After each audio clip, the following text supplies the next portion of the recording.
You see, they once tried to base Star Trek in actual science. The technical advisors on Star Trek The Next Generation constantly check the latest data compiled by NASA and other science institutions to ensure the technical accuracy of the series. Nah, fuck that now. Look, I have to stop here. It's a good time to point out something really important. What's important is that these kind of scientific things no longer really matter in the new Star Trek, and me discussing them is utterly pointless. When reviewing the Star Wars prequels, I was reviewing them on the fact that they failed as films first. Films that didn't quite connect with the audience. The technical details of Star Wars and how that universe works doesn't really matter because it's science fantasy, not science fiction. Star Trek was always based more on real scientific stuff rather than pure fantasy. I'll give you an example. In Star Trek, a great deal of time was devoted to the warp engines and how they worked. Matter, antimatter reaction, the function of dilithium crystals, how and why a warp field was created, and so on. Countless episodes deal with this subject matter, and a ton of stories in Star Trek are centered all around these ideas and concepts. In Star Wars, spaceship engines served one purpose. They get characters from here to there. We're never told how they work, how hyperspace works, what fuels the engines, etc. Luke just flies from Hoth to Dagobah in X-Wing. No biggie, whatever. None of it really mattered.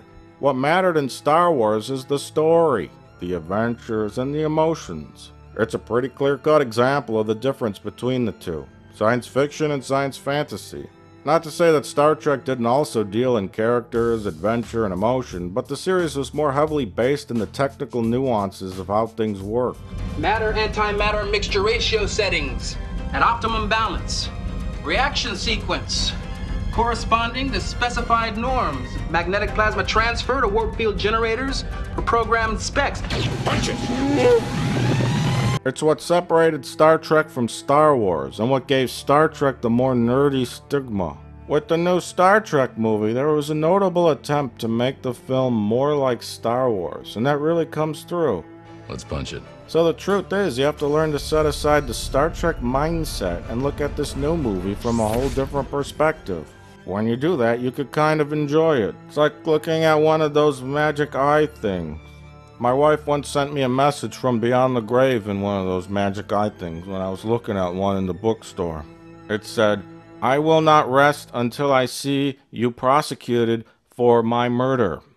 Anyway, the movie does vaguely reference some of the old Star Trek concepts and ideas, but it's all just in some kind of non-technical fantasy way. You see, in my opinion, where the prequels utterly failed, Star Trek excelled.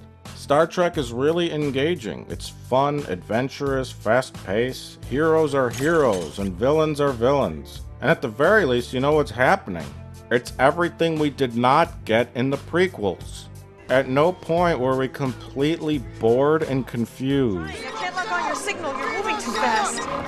I can do that. I can do that. Take the con. The black hole's expanding. We won't reach minimum safe distance if we don't leave immediately.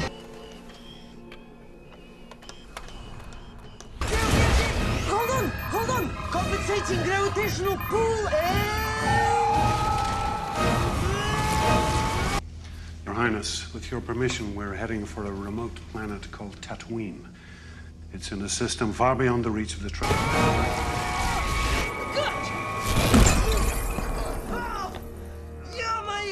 In fact, J.J. Abrams should have directed the prequels, and George Lucas should have directed people to their seats in the theater. But anyway,